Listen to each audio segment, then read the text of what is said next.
సత్యం, క్రోధం వహించకుండడం, త్యాగం, మనశ్శాంతి, నిందించకుండడం, దయాభావం, సుఖానికి ఆకర్షితుడు కాకుండడం, అకారణంగా ఏ కార్యము చెయ్యకుండడం, తేజం, క్షమ, ధైర్యం, శరీర శుభ్రత, ధర్మానికి ద్రోహం చెయ్యకుండడం, అహంకారం లేకుండా ఉండడం, ఈ గుణాలన్నింటినీ సత్వగుణ సంపద లేక దైవీక సంపదలని అంటారు.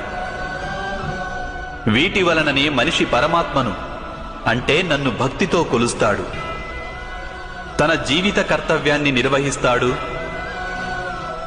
ధర్మ సంస్థాపన చేయగలడు, అలాగే కర్మఫలానికై ఆశను త్యాగం చేసి జీవిస్తాడు.